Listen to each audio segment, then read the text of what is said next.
Olá, tudo bem? Hoje é a segunda aula de História do EJA. Antes de começar a aula, os procedimentos, passar o álcool em gel na mão, vou guardar a máscara com todo cuidado. Então, o tema central da aula hoje é meio ambiente e qualidade de vida. E a história nos fornece informações e dados importantes sobre o tema.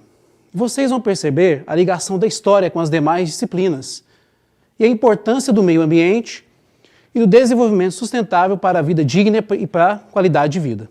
E a história nos fornece informações, estudos, dados importantes para compreender o tema.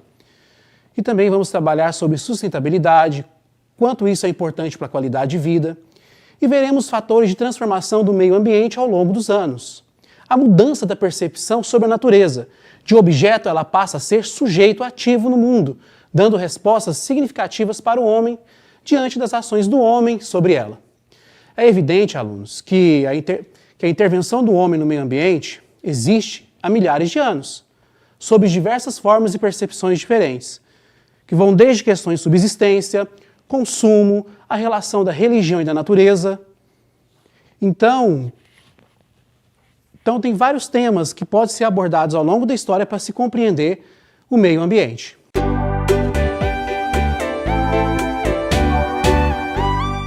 O nosso recorte de hoje, recorte histórico, temporal, é da Revolução Industrial aos dias atuais.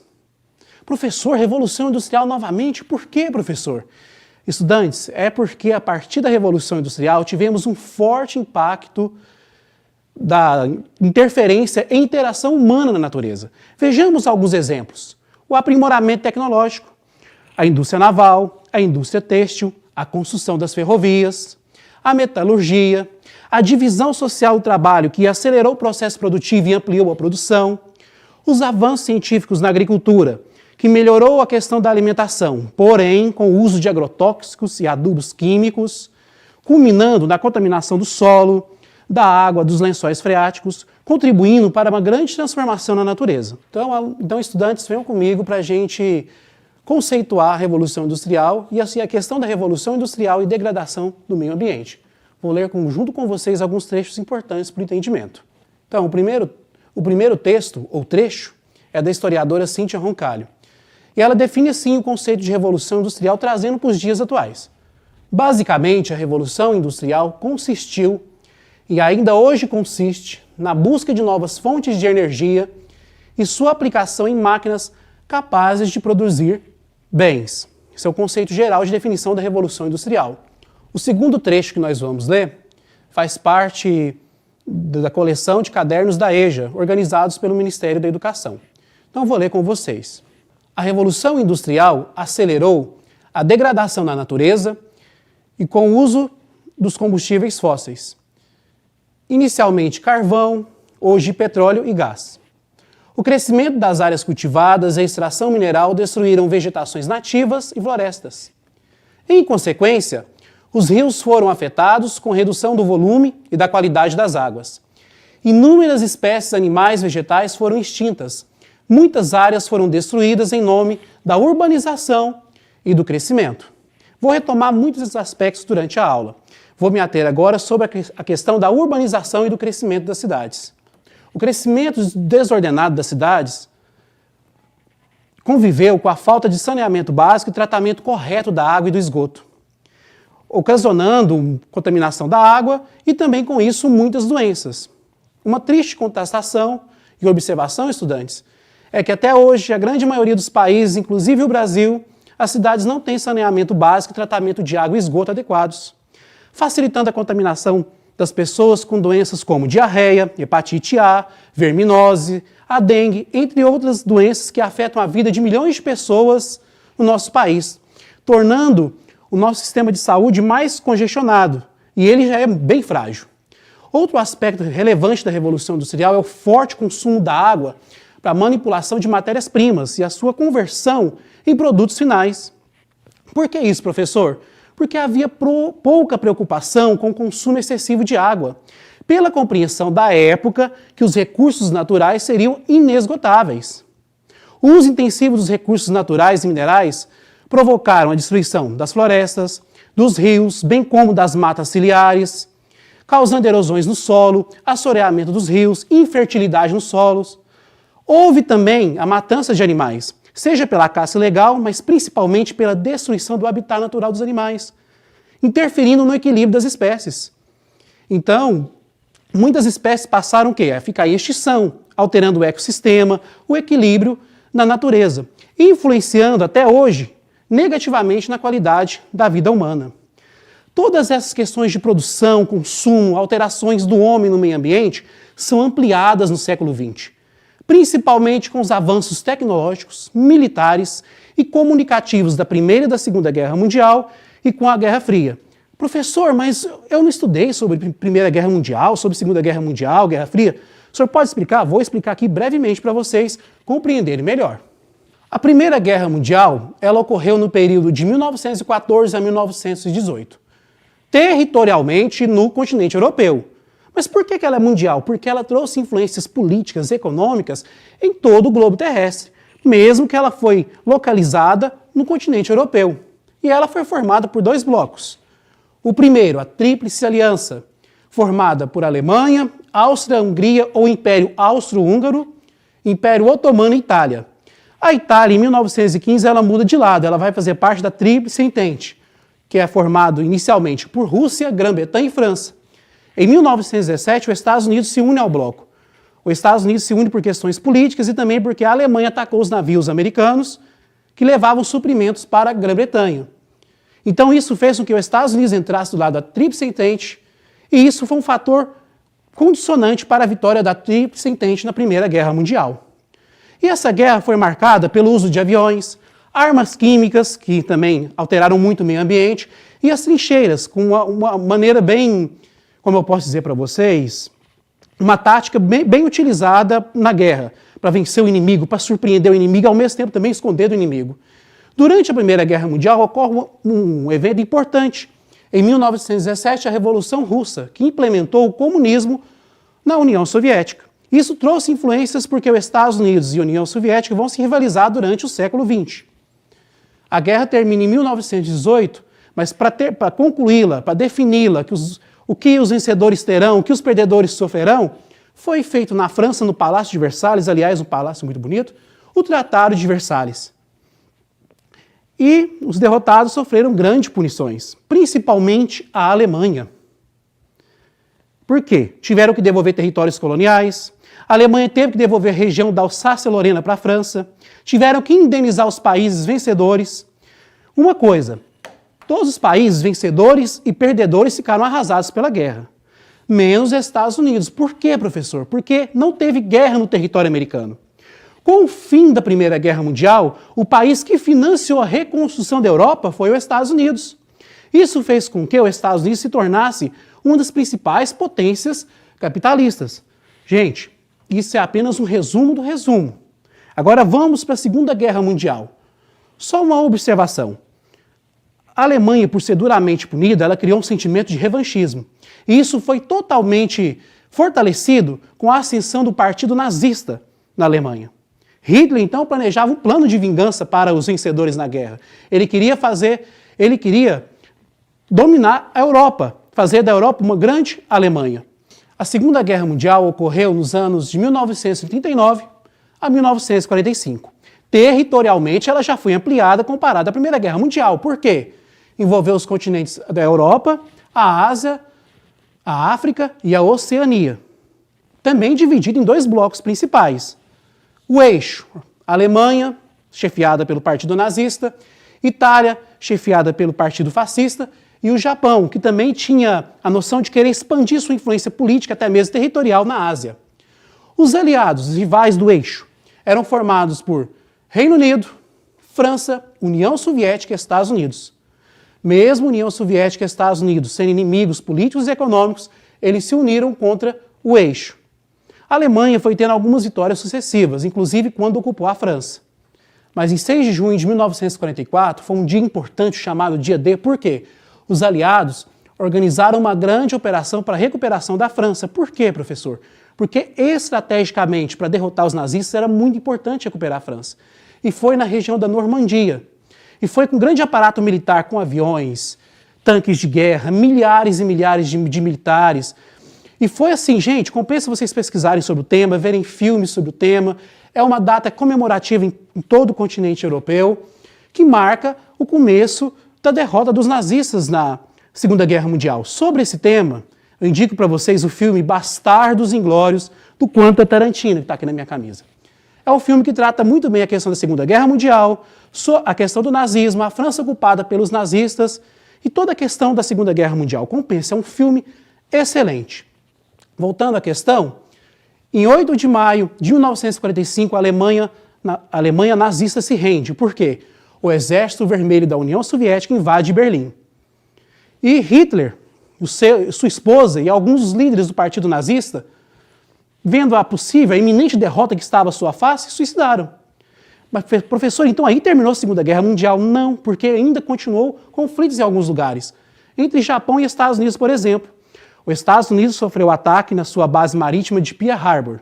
E os Estados Unidos, para vingar, ele fez um dos piores ataques da guerra, que causou temeridade ao longo da história humana. O ataque atômico nas cidades de Hiroshima e Nagasaki. Ou seja, a bomba atômica que destruiu as cidades por inteiro. E por isso, o Japão, em 2 de setembro, assinou a sua rendição. Aí sim foi considerado o fim da Segunda Guerra Mundial. Mas aí, professor, e a Guerra Fria? O senhor falou da Primeira e da Segunda Guerra Mundial e a Guerra Fria. A Guerra Fria conceitua nesse período após a Segunda Guerra Mundial. Porque os Estados Unidos e a União Soviética vão entrar em uma disputa política e ideológica. Os Estados Unidos, chefe do capitalismo, e a União Soviética, chefe do comunismo, dos blocos que faziam parte desses países. E é uma forte disputa tecnológica de produção industrial. Um exemplo disso é a questão das armas nucleares. Por quê? A qualquer momento poderia ter uma guerra, uma terceira guerra mundial, e uma guerra nuclear poderia levar ao fim do mundo e destruição do homem e do meio ambiente por total. Seria destrutível. Então tinha essa tensão naquele momento da Guerra Fria, porque ambos os países produziam essas armas nucleares. Uma disputa também muito interessante que marcou esse período foi a disputa espacial. Sério, professor? Sério. O primeiro homem a ser lançado no espaço, Yuri Gagarin, quando viu a Terra lá por fora, no espaço, ele disse, a Terra é azul. Mas os Estados Unidos não queria ficar por trás, não. Ele não queria ficar devendo, não. Então, em 1969, os Estados Unidos enviou aquela expedição do homem à Lua.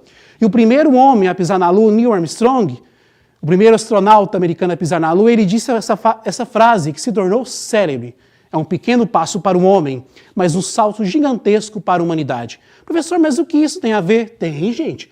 A disputa espacial exigia um aprimoramento tecnológico e também uma grande produção industrial, e que é importante até os dias de hoje. Sobre esse período da Guerra Fria, a historiadora Cíntia Roncalho, ao analisar as obras do sociólogo Anthony Giddens, ela traz o termo industrialismo para analisar a degradação do meio ambiente no século XX. Então a gente vai ler sobre esse termo, o que ela nos explica. Vou ler com vocês, vamos lá. Giddens considera o industrialismo como responsável pelos atuais problemas ambientais e não o capitalismo ou capitalismo industrial. Posto que os países do leste europeu, sobretudo entre as décadas de 1940 e 1980, apresentaram um crescimento econômico e demográfico insustentável do ponto de vista ambiental. Embora baseados em regime de propriedade e estrutura econômica diferentes daqueles das sociedades europeias capitalistas, eles apresentaram semelhantes problemas de degradação ambiental decorrentes do aumento dos níveis de produção de matéria-prima. Ou seja, a questão da degradação do meio ambiente não foi só do capitalismo, foi também do comunismo soviético. Porque eles também investiram muito na questão da indústria. E isso trouxe alterações no meio ambiente. E da mesma forma que os países capitalistas tiveram um crescimento demográfico forte, os países comunistas também. Então ele não vai falar que foi o capitalismo ou o comunismo, que foi o fenômeno do industrialismo, que foi responsável pela destruição do meio ambiente ou a degradação do meio ambiente, principalmente entre as décadas de 1940 e 1980. Então, meninos, estudantes, estão entendendo, compreendendo? Então, Vamos continuar. E você vai me perguntar, professor, mas isso tem relação mesmo com o meio ambiente, qualidade de vida? Tudo, alunos. Mas uma coisa eu quero trazer para vocês e prestem atenção. Antes mesmo da Revolução Industrial, a natureza era posta como objeto de desfrute incontrolável pelo ser humano. Os recursos do meio ambiente eram explorados ao extremo, com a percepção de que eram infindáveis. Basta olhar para a colonização portuguesa, que utilizou os recursos naturais e minerais do Brasil, destruindo florestas como a Mata Atlântica, o extrativismo vegetal e mineral, como a extração do ouro e da prata nas Minas Gerais, as atividades agrícolas em geral, como as extensas plantações de cana-de-açúcar, café, entre outras atividades no Brasil colonial ou no Brasil independente. Por sua vez, a Revolução Industrial, gente, não explorou apenas os recursos da Europa, Estados Unidos e Japão, por exemplo. Durante os períodos de colonização e imperialismo, nas guerras mundiais, os recursos eram retirados dos países chamados do Terceiro Mundo, subdesenvolvidos e agora emergentes, que ao longo do século XX, esses países também iniciaram o seu processo de industrialização. Também pode ser considerado um fator forte da interação e da alteração do homem no meio ambiente o aumento populacional nos últimos 200 anos. E o que influenciou nessa explosão demográfica, professor? O aumento da expectativa de vida, relacionado à melhoria na alimentação, pelo desenvolvimento da agricultura, a evolução nas ciências médicas, que conseguiu erradicar muitas doenças através de vacina, queda da mortalidade infantil, e tudo isso fez aumentar a expectativa de vida.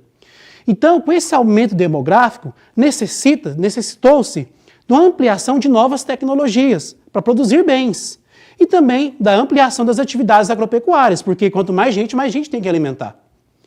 Para vocês entenderem melhor esse aumento populacional nos últimos 200 anos, eu vou apresentar um gráfico para vocês para nós analisarmos juntos. Olha aqui o gráfico. Esse gráfico ele tem a temporalidade de 1950 a 2050. Não estamos em 2050, mas ele traz projeção do crescimento mundial até esse ano.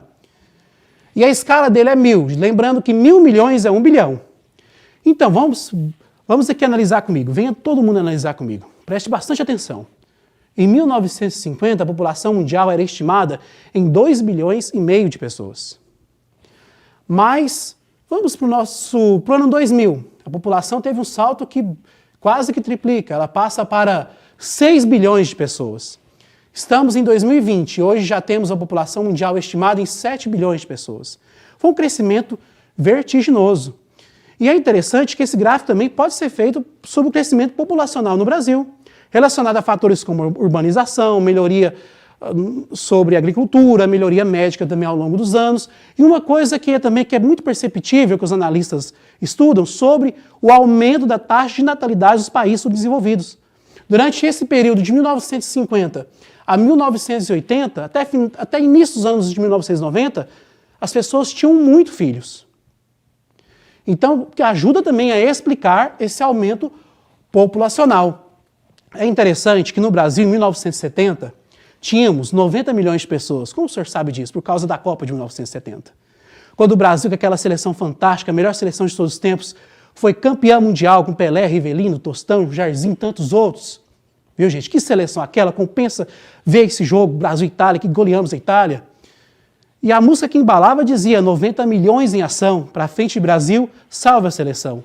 Agora, em 2020, nós temos, segundo os dados do IBGE, 210 milhões de habitantes. Como a população brasileira aumentou durante esse tempo. Percebam? E a projeção para 2050 já não há um crescimento tão vertiginoso. Por quê, professor?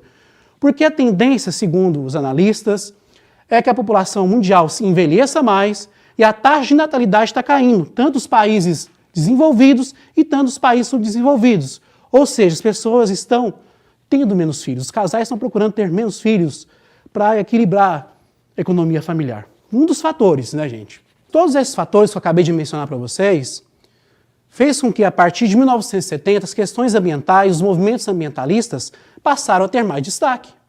Porque o meio ambiente, a natureza, passaram a ser compreendidos não mais como objetos, mas como sujeitos no espaço global, trazendo respostas, reações não muito desejadas as ações humanas, como secas, tornados, infertilidade nos solos, doenças, proliferação de gafanhotos por causa da quebra da cadeia alimentar natural e do equilíbrio das espécies. Uruguai e Argentina que digam, né, um exemplo disso para a gente.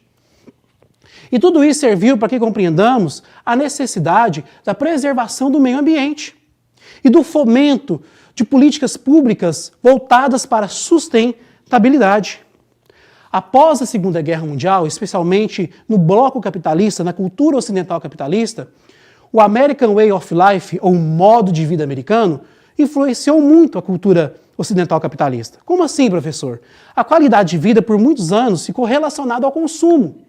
Mas com o passar dos anos, os recursos naturais se esgotando, a natureza se tornando sujeito ativo nas relações humanas e globais, essa compreensão passa a mudar, porque traz influências na cultura, na política, na sociedade em geral. E hoje o entendimento é que a qualidade de vida vai além do consumo. Ela está ligada ao meio ambiente e também à sua preservação. Então, por isso, no mundo, há diversas manifestações políticas, sociais, culturais em prol da preservação do meio ambiente e do desenvolvimento sustentável, como a menor emissão de gases que ampliam o efeito estufa, e também que causam problemas respiratórios. Países como a Alemanha começam a política de reflorestamento. E também hoje há preocupação sobre a questão dos animais que estão em extinção. A Amazônia, que tornou-se também uma preocupação nacional e também internacional em relação à preservação da maior floresta do mundo, claro, causando brigas nas redes sociais, coisas assim. E também a necessidade do tratamento correto da água e do esgoto. Tudo isso a fim de melhorar a qualidade de vida na Terra. O exemplo importante para a nossa aula, que é um exemplo global de luta, é a questão do aquecimento global, que se tornou muito perceptível com a Revolução Industrial, trazendo impactos ao meio ambiente como o derretimento das calotas polares, aumento do nível do mar, causando temeridade acerca da vida na Terra. A alta emissão de certos gases, como o dióxido de carbono, ele altera o efeito estufa na Terra e muda as condições climáticas do planeta Terra. Como assim, professor? Porque eles são produzidos em larga escala pelas indústrias, pelos veículos automotores, entre tantos outros exemplos. E tornam-se temas centrais dos debates ecológicos no planeta e na discussão de promoção de políticas públicas e de produção de tecnologias menos poluentes. Professor, mas o que é o efeito estufa? Gente, o efeito estufa ele é algo natural. É ele que mantém o equilíbrio da temperatura na Terra. Se não existisse o efeito estufa, a Terra toda seria um gelo. Mas com a Revolução Industrial, com a ampliação das atividades industriais, o aumento demográfico, a alteração do homem na natureza, a emissão desses gases, que eles ampliam, quebram a naturalidade do efeito estufa e causam danos ao meio ambiente. E ameaçam sim a vida humana na Terra, principalmente regiões costeiras que estão à beira-mar. Então, só para vocês entenderem por que esse tema se torna central nos fóruns internacionais, em discussões em vários países, que é um assunto mesmo de discussão global, que tem a ver sim com a qualidade de vida. Agora, um exemplo nacional, você pode perguntar, professor, mas o senhor falou do movimento global, um exemplo nacional de luta em favor do meio ambiente? Existe também, eu vou trazer um para vocês, que é o chamado Mangue Beach. Professor, o que é isso? Mas antes de eu explicar o que é Mangue Beach, eu tenho que explicar para vocês sobre os manguezais, para vocês compreenderem melhor sobre esse movimento. Os manguezais são biomas importantes para a vida marinha na Terra. E também importantes economicamente para trabalhadores que sobrevivem da pesca nesse ecossistema. Porém, a poluição, as rodovias costeiras, o avanço das cidades sobre as regiões costeiras trazem fortes impactos nesse ecossistema. Para vocês melhor compreenderem, eu trouxe alguns textos para nós compreendermos a questão dos manguezais, para depois eu falar sobre o Mangue Beach. Vamos lá, vamos ler, vocês e eu aqui juntamente. Vou ler esse texto com vocês, que é um texto que é organizado pelo Ministério do Meio Ambiente, que analisa as vegetações e ecossistemas costeiros no Brasil. Para vocês entenderem a importância dos manguezais e por que surgiu o movimento Mangue Beach. Os impactos negativos das mudanças climáticas nas zonas úmidas costeiras também devem atingir direta e significativamente populações humanas. Cerca de 50% da população mundial vive em zonas costeiras e a densidade populacional nestas áreas é 3 vezes maior que a média mundial. Muitas das comunidades mais pobres do planeta moram em áreas costeiras e dependem dos manguezais e da pesca nos recifes de coral para a sua segurança alimentar. Ou seja, os manguezais são importantes para a economia, para a questão ambiental. Então, o movimento Mangue Beat surge em favor dessa preservação dos manguezais. O próximo slide mostra uma vista aérea do exemplo de que seja um manguezal. Vista aérea do estuário do rio Amapá. Estuário é essa parte do rio que encontra com o mar, que é muito sujeita a marés, ao encontro químico da água do mar com a água do rio. E é interessante que os manguezais no Brasil têm uma extensão territorial imensa. Eles começam do Amapá e vão até Santa Catarina, mas estão em ameaça. E o movimento Mangue Beat, ele luta em favor da preservação dos manguezais. É um movimento que surgiu para proteger, para levar consciência política acerca da proteção dos manguezais. As principais bandas desse movimento são Chico Science, Nação Zumbi, Mundo Livre S.A., Cordel do Fogo Encantado e Mangue Seco. E é interessante as músicas que elas misturam ritmos variados entre MPB, samba, valorizam também a cultura nordestina como o maracatu e o frevo, trazem o punk e o rock também. E são músicas com conteúdo histórico, biológico, sociológico muito importantes. E uma dessas músicas que eu trouxe de exemplo para vocês é o Maracatu Atômico, que é cantada pelo Chico Science e a Nação Zumbi. Então, essa música é muito importante, uma música que representa muito o movimento do Mangue Beat. Peço que vocês ouçam em casa. Tem ela a versão do Chico Science e da Nação Zumbi, tem ela cantada também pelo Gilberto Gil, mas para compreender a musicalidade do movimento, peço que vocês ouçam desses cantores. Essa música ela faz uma relação da dicotomia entre preservação do meio ambiente e o desenvolvimento desordenado das cidades. Ela mostra essa questão, tanto que é importante a questão da natureza, a importância econômica dos manguezais no sentido para o Nordeste brasileiro, na verdade para todo o Brasil. Então essa música ela tem muita questão da arte, a musicalidade voltada para a questão social e ambiental sobre a importância dos manguezais. Não somente ela, várias outras músicas dessas bandas relatam sobre isso. E trazem muito também a questão da desigualdade social no Brasil. É muito importante ouvir essa música, porque é uma manifestação cultural, musical, que tem influência nas críticas ambientais brasileiras. Deixa como dica para vocês. Vejam o clipe da música, ouçam a versão do Gilberto Gil também, que é muito boa, e ouçam mais músicas, não somente essa. Vocês vão gostar.